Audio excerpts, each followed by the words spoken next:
For all our knowledge, sex, conception, and the processes that lead up to birth are still something of a mystery. But it's a mystery we're rapidly unraveling. And the more we understand about the beginning of life, the more we can change it. One day, medicine may change the destiny of children before they are even conceived. Medicine intervened in the fate of this baby long before he was born.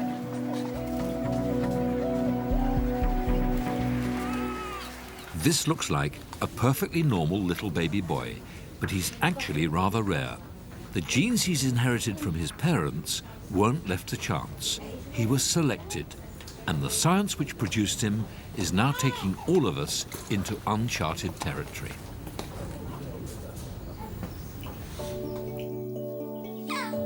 This program will look at some extraordinary things that can already be done when it comes to making babies.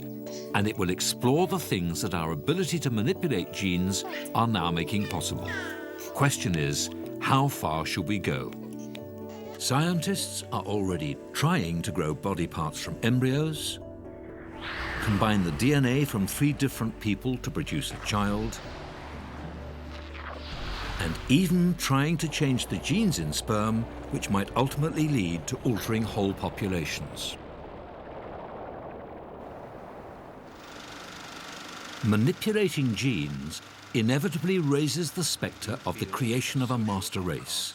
The mad scientist bent on pursuing human perfection is a standard of science fiction. Do you long for the days when you had a full head of hair? Brothers, we can make baldness a thing of the past. Your children and your children's children need never fear ridicule again. We can stamp this out forever. Bald men of the world, unite. This is far-fetched, even ludicrous, but the potential of what's being done today is as exciting and disturbing as any science fiction. Anytime we start to interfere with the stuff of life, we have to tread carefully. But scientists think there is also tremendous potential for doing good, and that already we can see the benefits. Genetic disease is one of the commonest causes of death in babies. Recent scientific advances mean that it's possible, for the first time, to offer something new to the casualties of inherited illnesses.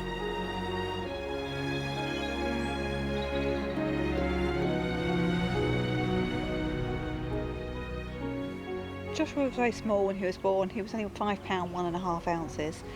And we had to go out and buy him special clothes because he was too small to fit in the newborn baby things. He had a cough and cold, and it was winter time, and we were concerned. We took him to the doctors 4 times in the end. And the doctor thought he had bronchiolitis and wanted him admitted to hospital that day.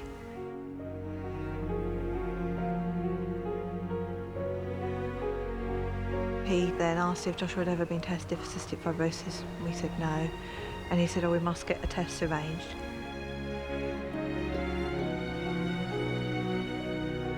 They'd said that really they'd done all they could do, and the situation was so bad now there was nothing more they could do, all in the space of about 40 minutes really.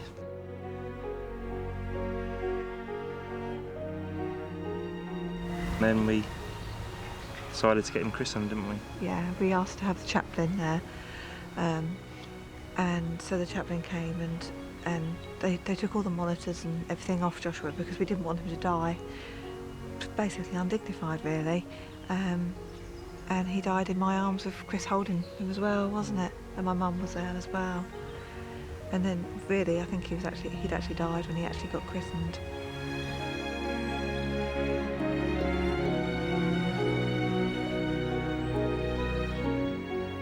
Joshua died when he was 4 months old. He was Sue and Chris Paget Dunthorne's first baby. They desperately want another child, but are terrified the same thing will happen again.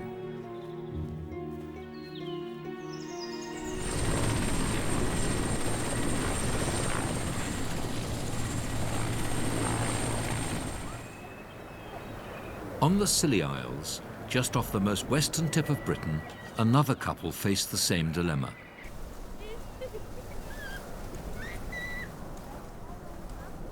Jade was diagnosed with cystic fibrosis when she was just 3 months old.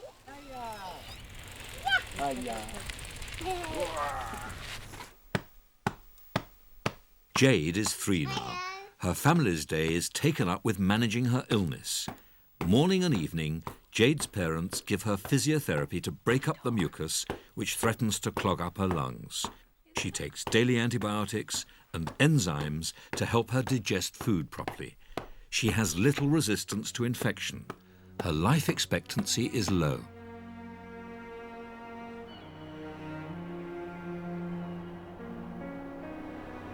We all have a number of abnormal genes, which are harmless unless our partner also happens to have the same genetic defect. Cystic fibrosis is the most common genetic defect in Northern Europe. Roughly 1 in 20 of us carry the cystic fibrosis gene. When 2 carriers get together, they run a high risk of having an affected baby. We always wanted at least 2. I always wanted at least 2. He wanted about 3 or 4, but I'm happy with 2. We both carry the CF gene, so there's a 1 in 4 chance that we might have another CF baby. They say you can have a test in the early stages as well, and if you can have it aborted again, which for both of us wasn't an option.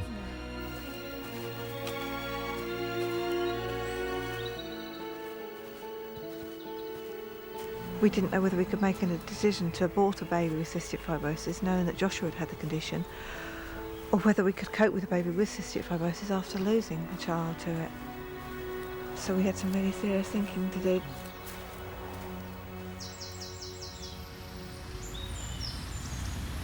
At Hammersmith Hospital in London, a technique has been pioneered which can help couples who know that they are at risk of having a baby with a genetic disease, but who do not want to have an abortion.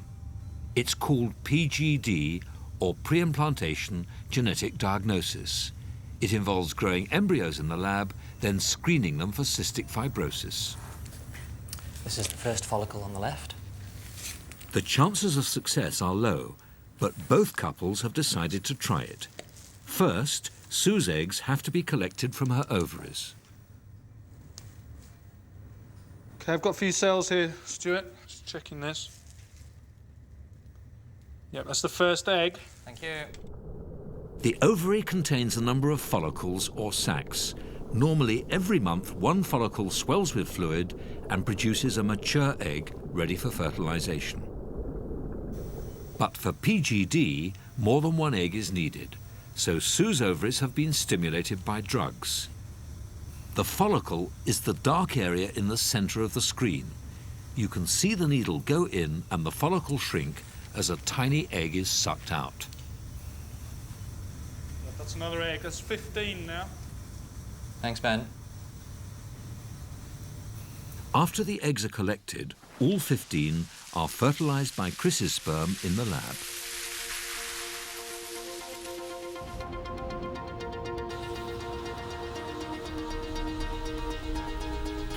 The fertilized eggs are left to grow for 3 days in an incubator. By then, 6 have become embryos and are ready to be tested. Each is so small, it's invisible to the naked eye.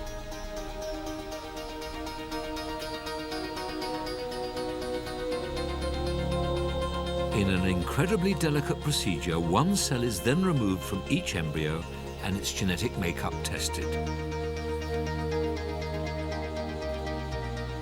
Even this early, it's possible to predict which of these embryos will develop into a human with cystic fibrosis. That's because each cell contains all the genetic information which goes into making the final human being. This remarkable photograph shows an embryo after it's had a cell removed this way. It's been magnified many thousands of times.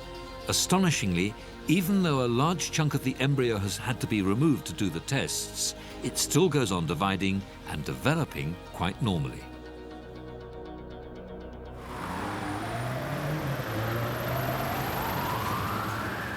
Fiona had her eggs removed and fertilized 3 days ago. She and Pete are returning to the Hammersmith to see if they've produced any healthy embryos. This is like the day we could get, you could become pregnant, so it's... Yeah, D-Day.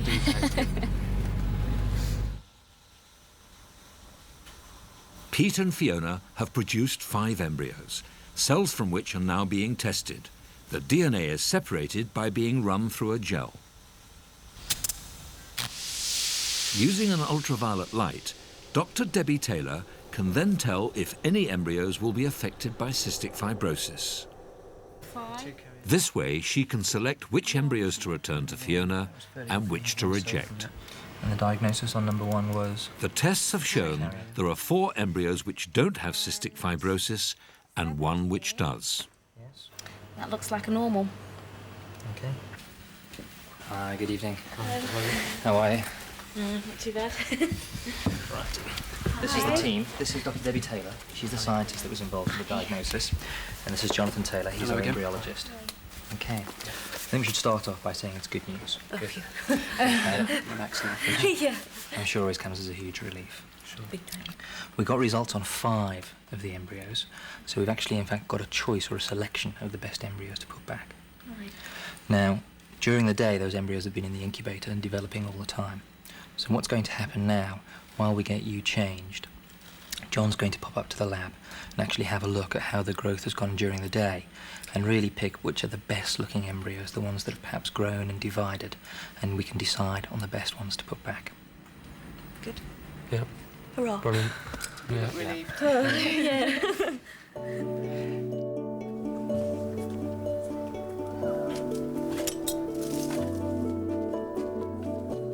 Sue and Chris are also coming into the hospital in the hope that they too have produced embryos which are free of cystic fibrosis.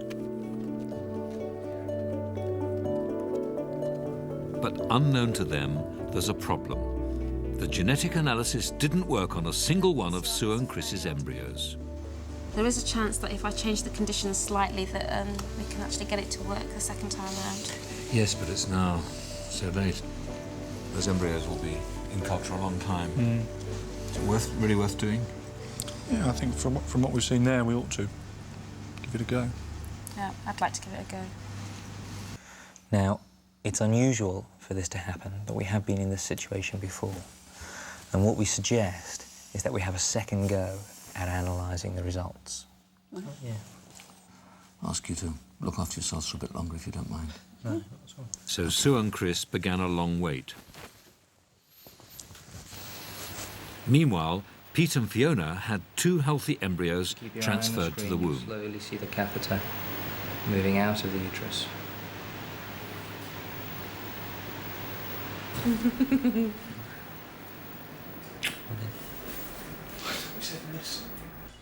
Dr. Debbie Taylor tried retesting Sue and Chris's embryos.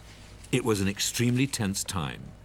This sort of genetic testing is normally surprisingly reliable. In fact, they've only failed like this once before. No one knew if the tests would work a second time round.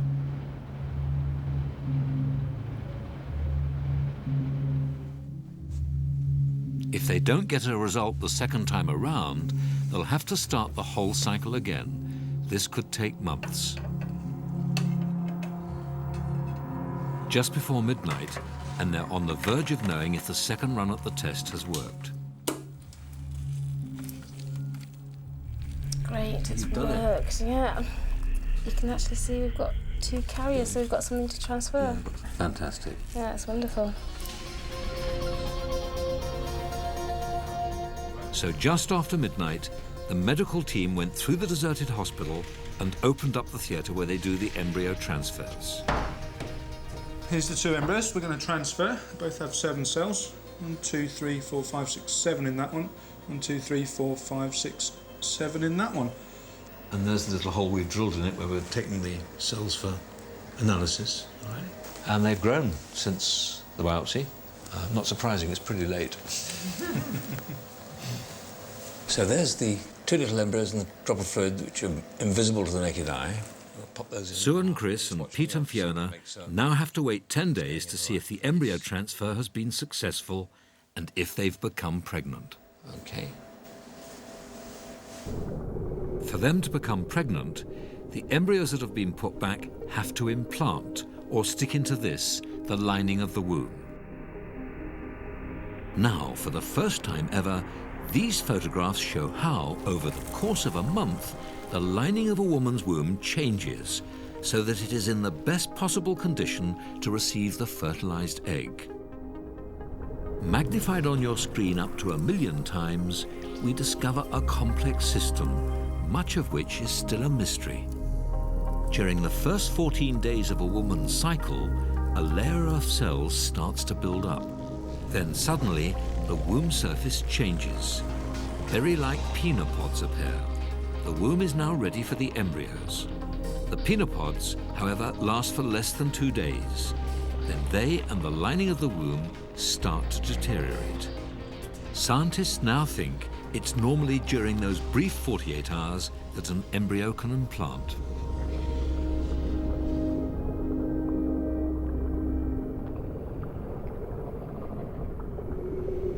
This is a picture of an embryo that has implanted, although there's still no guarantee that it will go on to make a baby.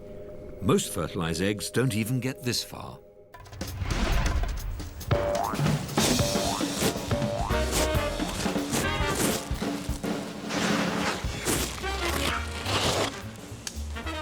Humans are amongst the most infertile animals on the planet. In fact, it's extraordinarily difficult for humans to get pregnant.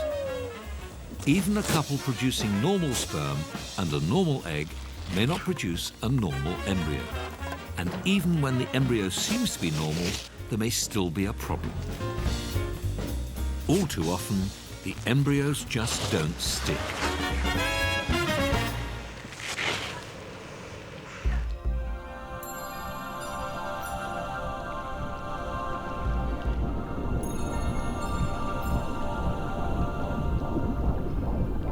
The reason why embryos don't stick in normal or assisted pregnancies is very often because the embryos just aren't good enough. Even when an embryo successfully implants and gets to 6 weeks, like this one here, things can go wrong. Only 1 out of 6 pregnancies survive long enough to get up to 8 weeks. There have been great improvements with genetic screening, so it's sad and frustrating when embryos that have been screened successfully don't go on and become babies. Scientists are trying to understand more about how embryos develop so that they can improve the chances of a happy outcome.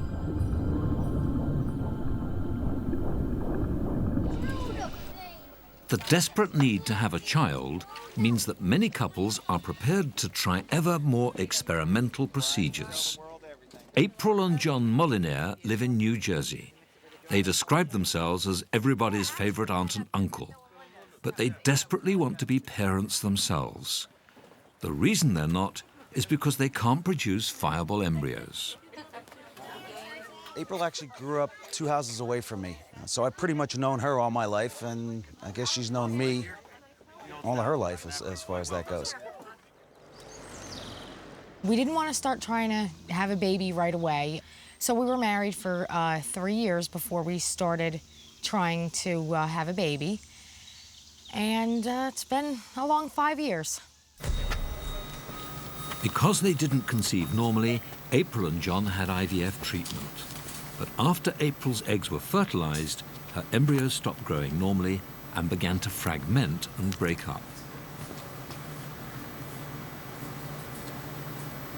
5 out of the 6 embryos began to fragment.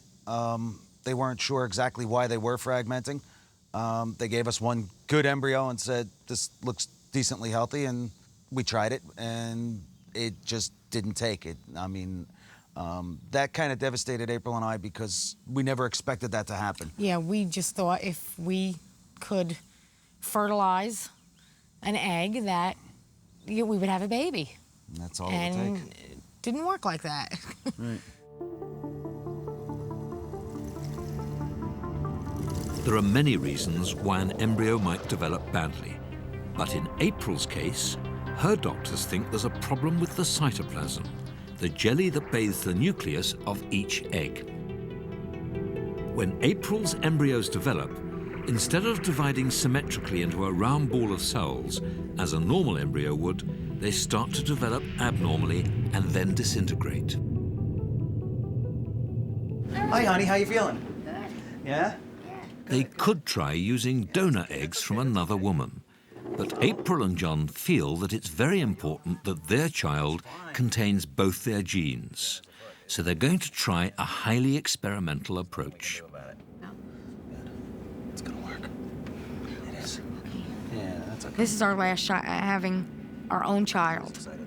Not that I would have a problem having, you know, using donor eggs. I mean, that's definitely a possibility.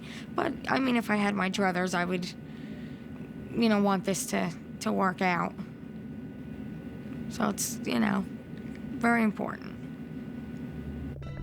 First, cytoplasmic jelly is sucked out of another woman's egg and then injected into April's egg.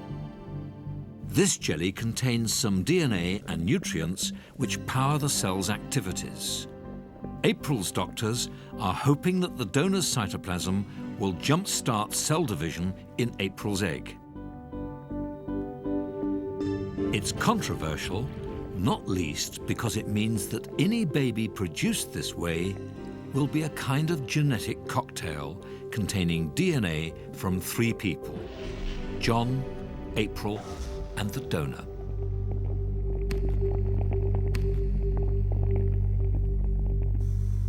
The catheter will come in from the side of the screen, and the embryos will be drawn up into the catheter. Several days later, doctors have 4 embryos to return to April. Very good. Everyone's going to make some adjustments to the screen here, and now we're going to go ahead and get these embryos back where they belong. Hi, hon. Hi. How you feel? Yeah, let's see them. Oh, they look good. Cool. This is it. So we can cut these things up if it does work and send them out for Christmas cards? Yeah, there you go. There you go. Sounds Here's, good to send me. it to our parents. Yeah. Here's your grandkids. This is what they look like. Well, it's Yeah, he kinda looks good. obvious. Yeah, he It's does. kinda obvious. He, maybe it's a she, who knows? I know, I'm psyched, honey. I just don't expect it not to work this time. I think it's gonna work. Sadly, it didn't work. Yet again, the embryos failed to develop. April's problems start here with the egg.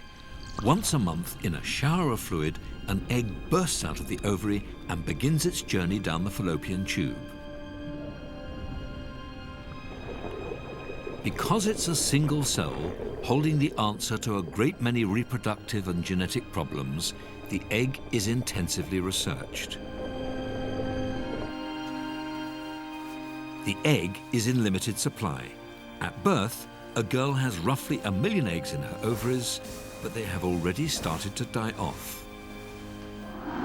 By puberty, only 250,000 eggs are left. During her fertile years, 1 will be released each month. And by her menopause, almost all her eggs will have gone.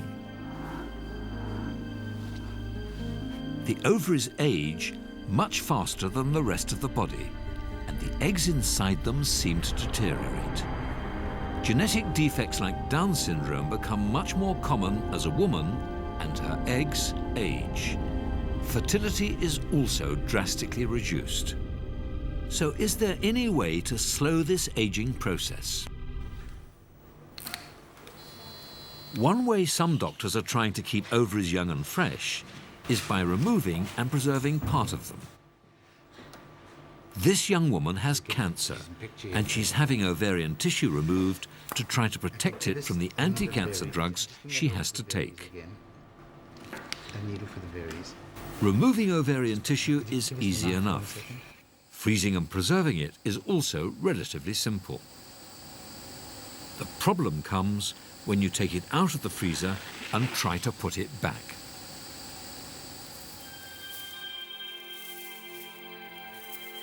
Belly dancer Margaret Lloyd Hart was the first woman in the world to have her frozen ovarian tissue put back into her body.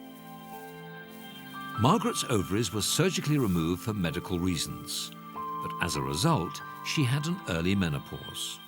When I realized how badly my life had been impacted, I needed to do something, and I was wondering if it would be possible to get it put back in again. Maybe there's a doctor out there who can do it. I mean, I knew that it had never been done before. Margaret began her own quest to find someone who'd reimplant her frozen ovaries. Her search took her to New York, where she finally found a doctor willing to operate. She'd heard about some trial operations done on sheep.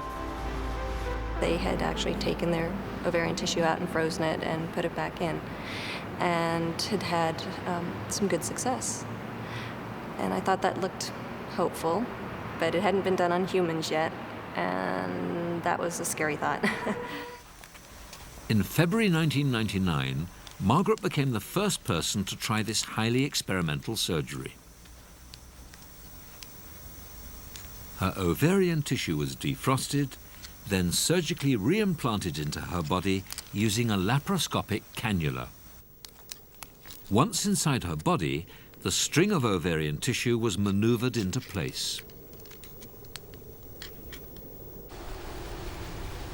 For months, Margaret waited in New York, having a daily round of scans and hormone injections.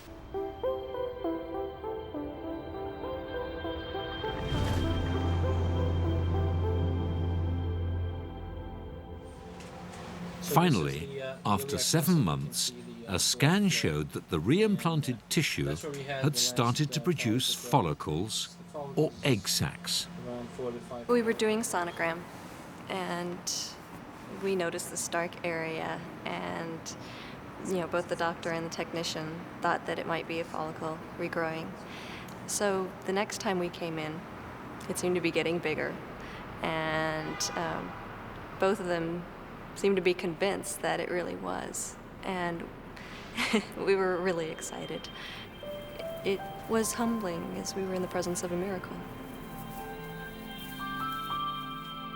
Margaret's reimplanted ovarian tissue meant that in theory she could become pregnant using IVF. One thing we've certainly shown through this is that you can mature a follicle to a certain stage and then retrieve the egg and then fertilize that. So I'm glad that I have the option now. I have an option that I didn't have a few months ago. Margaret, however, soon discovered her follicles only developed if stimulated by large amounts of drugs. Convinced that they were making her feel unwell, she abandoned the experiment.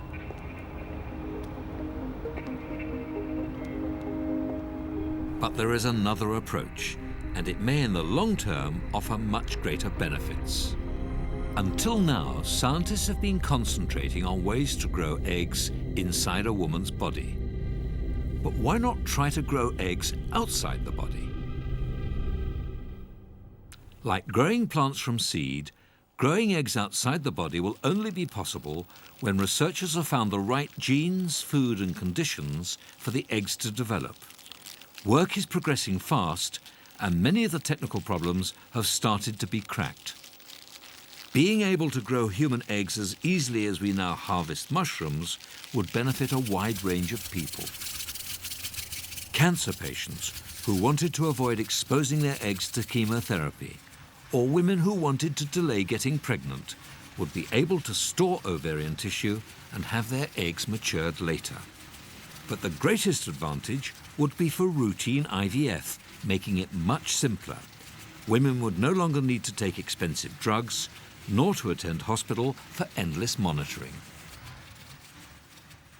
Growing eggs outside the body would also help research in another area which people feel passionate about.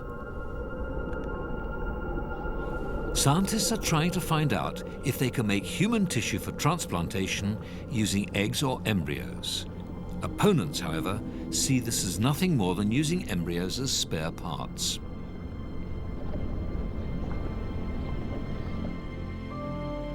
This is what the argument's about, a 6-day-old embryo. Some of the cells in this embryo have the potential to develop into any part of the body. From one cell, you could grow new brain tissue to treat Parkinson's, or cardiac tissue to repair a heart. And ultimately, perhaps even limbs. This rat arm has been grown in culture from a rat embryo. But would we want to go this far and try to grow human limbs and organs from the cells of human embryos? Growing limbs in test tubes is really the stuff of horror films. There's an old myth about a Frankenstein-like creature called the golem, which sums up the dilemma that experimenting with human eggs and embryos poses. According to Jewish legend, a rabbi made a golem, a fantastically powerful creature, out of clay and water. The recipe for making a golem is there on the wall.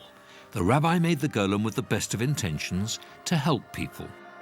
Once he'd been assembled, the rabbi brought the golem to life by putting the Hebrew word for truth into an amulet on its chest. The golem is like the Frankenstein myth, but much older. The common theme to both is the monster whose powers, once unleashed, even its creators are unable to control. These stories are so powerful because they tap right into a common and very reasonable fear. The fear that once we begin to mess with the beginnings of life, even with the best of intentions, we run risks.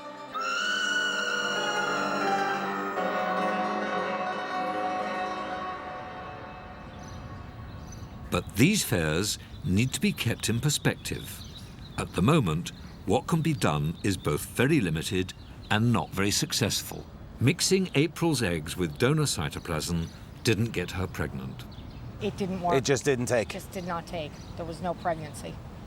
Maybe because of the manipulation, maybe because there was a problem.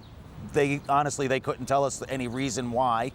And there's really no way to determine a reason, exact reason. April and John are now having a further round of conventional IVF treatment using donor eggs, in the hope that this will give them the baby they so desperately want.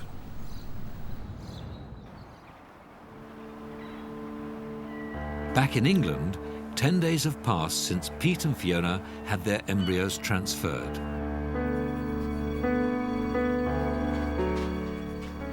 Fiona had a pregnancy test, and now they're anxious to hear if the treatments worked.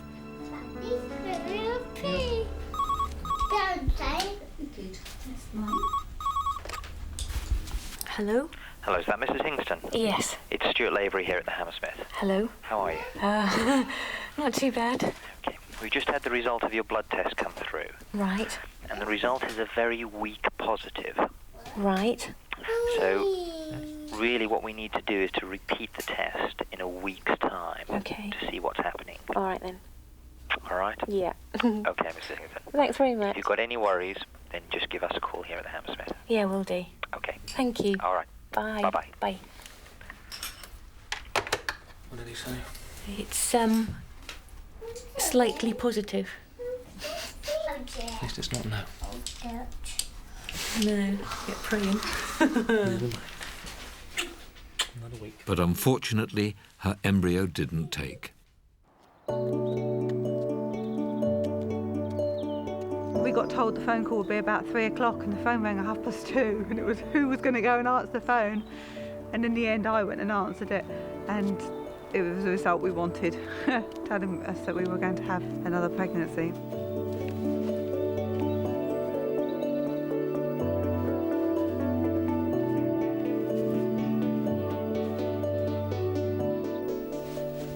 We started buying a few things, and I started painting a mural on the wall in the baby's bedroom, and trying to make it into a new bedroom for a new baby, really, because we'd always called it Joshua's room. We didn't really have any hope before, but now we've got hope, something to look forward to for the future.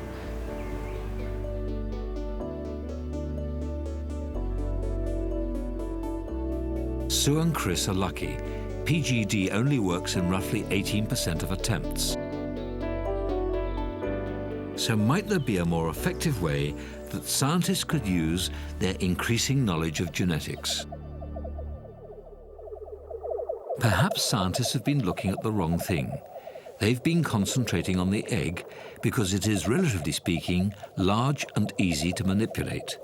but eggs are fragile and in limited supply. Embryos are even more precious, and work with them raises a lot of ethical difficulties for society. But there is a blindingly obvious alternative. After all, it takes two elements to make a baby. The answer may be sperm.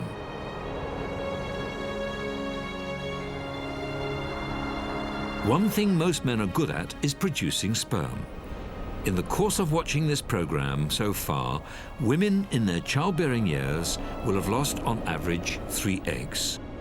Men, on the other hand, will have produced 2 million sperm, each one carrying half the genetic information needed to make a child. An inexhaustible and easily tapped supply. Men produce sperm from puberty into old age. A man can often father a child until the day he dies, and every sperm he makes during that lifetime carries a genetic blueprint. When doctors do genetic screening for cystic fibrosis, they wait till the sperm has fertilized the egg and test the embryo that develops.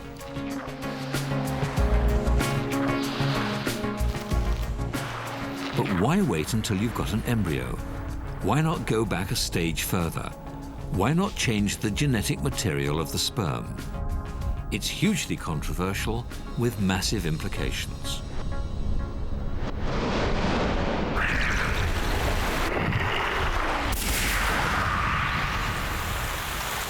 The sperm that is ejaculated during orgasm is actually 3 months old, and it's the final stage of a non-stop factory generating and maturing sperm at the rate of 1,000 a second.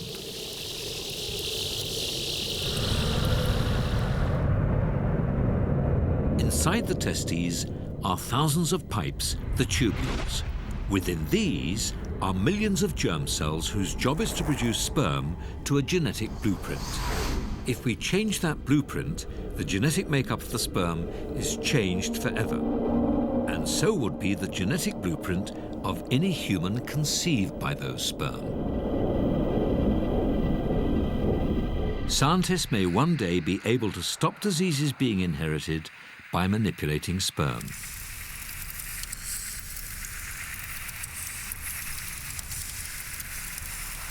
At the moment, they're trying to work out how to do that using mice.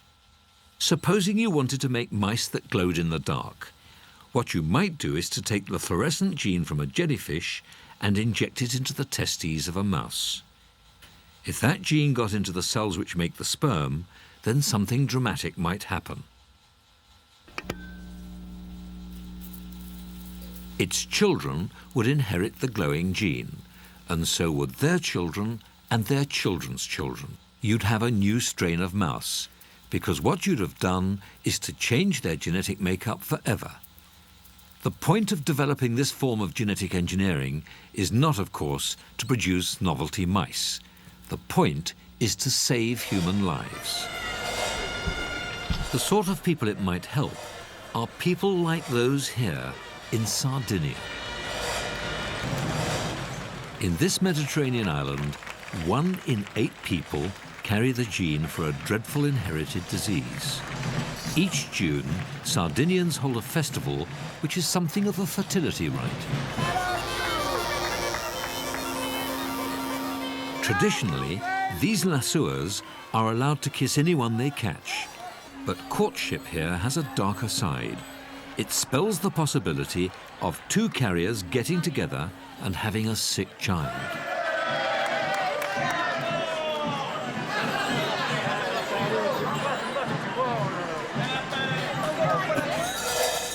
Even amid the festivities, the mamatones, with their ancient masks, seem to reflect the island's blight. No one knows what the demonic features really represent, or the origins of the dance, but with their high foreheads and sunken cheeks, they show a marked similarity to something else that's been in this island since recorded time.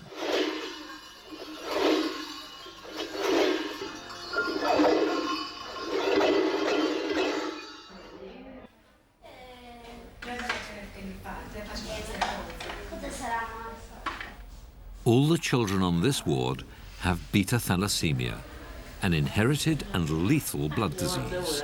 Their lives revolve around this hospital. Their bodies can't make normal red blood cells, so every 2 to 3 weeks they need a lengthy blood transfusion.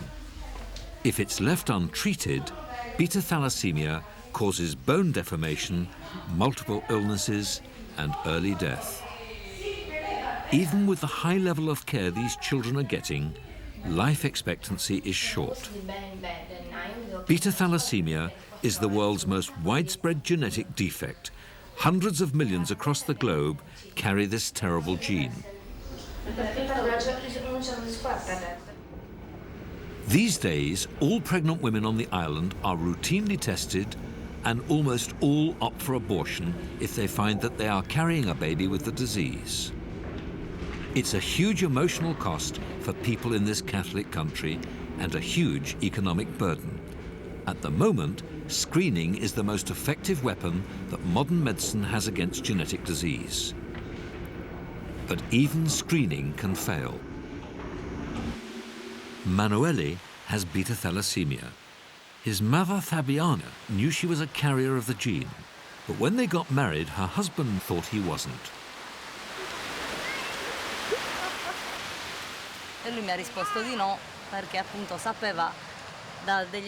He said that he wasn't because tests he'd had showed that he wasn't.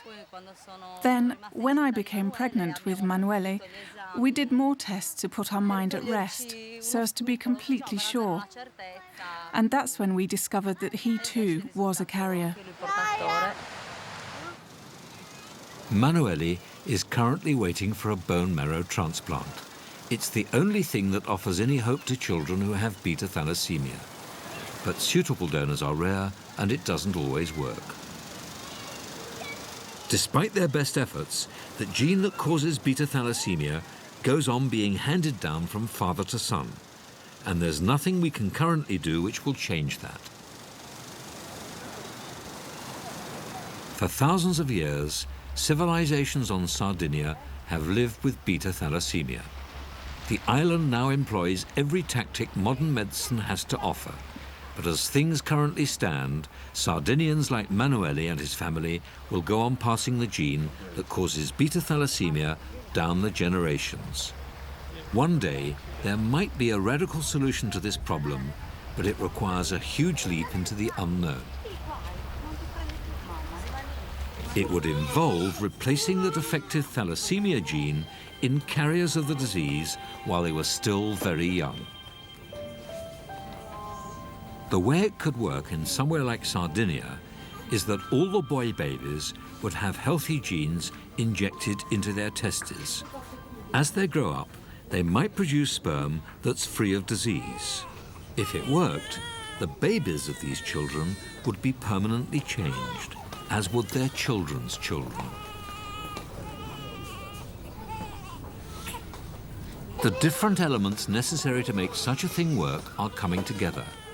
Work around the world shows that such a thing is likely to be possible. Put like that, it sounds simple. In fact, there are enormous practical and ethical problems to be overcome.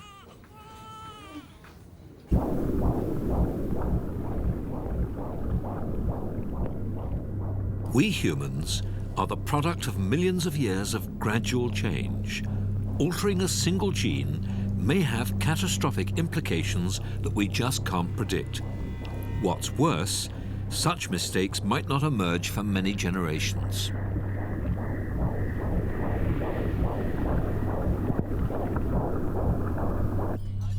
Genetic mutations have often survived in people because they offer their carrier some other benefit. The beta thalassemia gene protects its carrier against malaria, at one time a major killer in Sardinia. The interconnected nature of genes is one of the things that makes changing them such a risky business.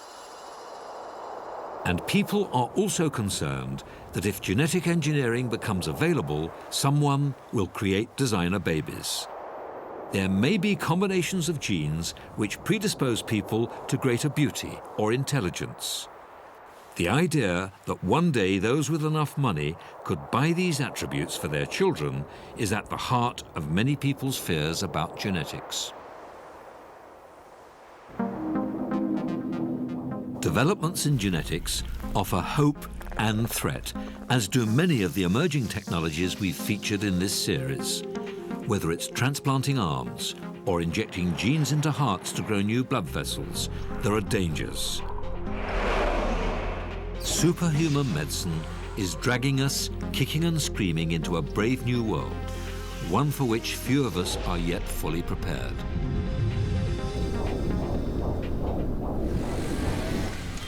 All human progress involves taking risks, but it also brings opportunities.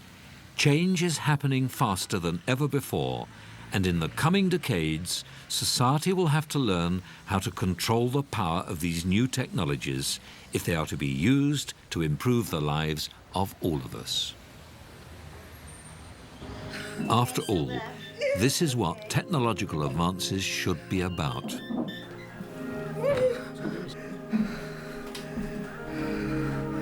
Beautiful. See about that much. Beautiful.